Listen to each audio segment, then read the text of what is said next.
because they're the kind of organization over here. They're a type 1 organization, and a type 1 organization is unfailingly polite. So it's polite, and that's completely different to a type 2 organization over here. It's a type 2 organization, and here, what's the real difference? They get stuff done. And those are the broad types of organizations. This one in which nobody really says what's wrong. And if they're told once to shut up, they kind of shut up. It doesn't even take that much, in my experience, to get somebody to sort of stop criticizing or to not suggest a great idea or an absurd idea. Here we have the company split between commitment to strategy and purpose and commitment to structure and rules. If you really believe in the company, you love where it's going, and you also are totally happy to keep all the rules the way they've been set up, follow the structure religiously, then you're a soldier. You're a good guy or girl, and that's fantastic. We need soldiers.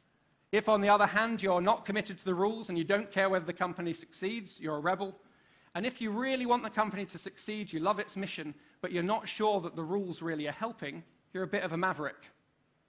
Now, which of these groups do you think is most dangerous to a company at crisis point? Crisis meaning a decision point. They don't do anything that's useful, but they pretend they are.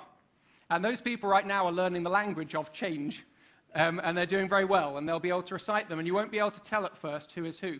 Soldiers get to start acting like mavericks, and there's a very easy way of doing this.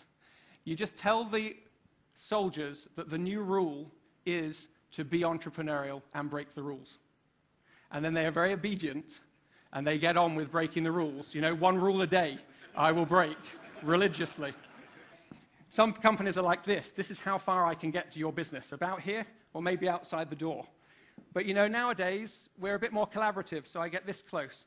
But probably, in order to collaborate, you need to be this much into people's space. You actually have to be on their toes. And that is a cultural change.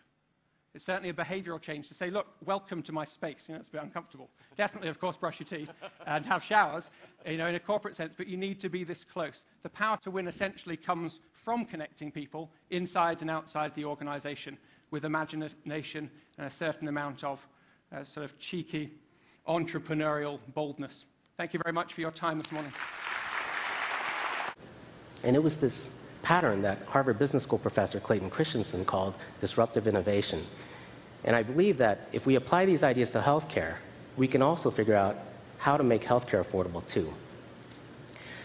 Now, what is disruptive innovation? Well, in a nutshell, it's taking an industry that has traditionally relied on costly expertise and then gradually replacing that expertise with a simplifying technology so you don't need the experts anymore.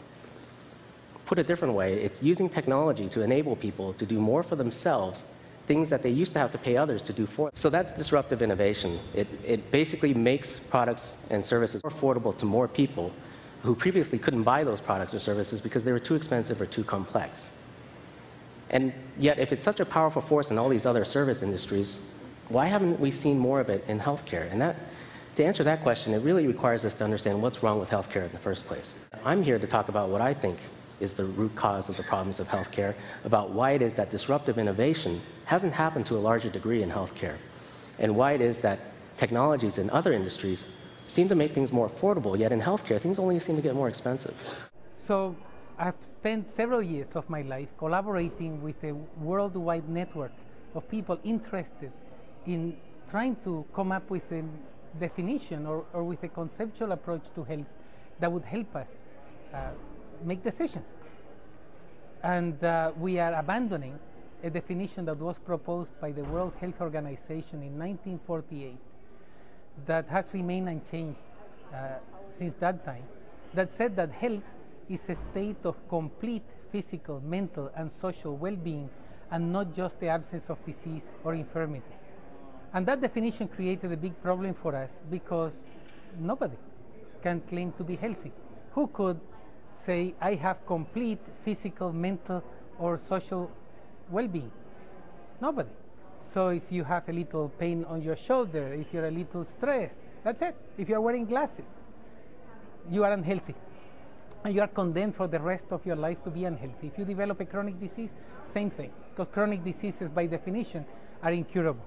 So the result of our work led to a new conceptualization of health that suggests that health is our ability, our capacity to adapt and self-manage when we are facing physical, mental, and social challenges.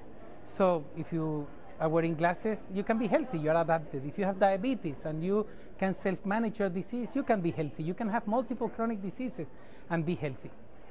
And that has enabled us to push the envelope even more, because that conceptualization of health is reactive. You need to have a challenge. So what if you are adapted and you can self-manage? Well, there is room for well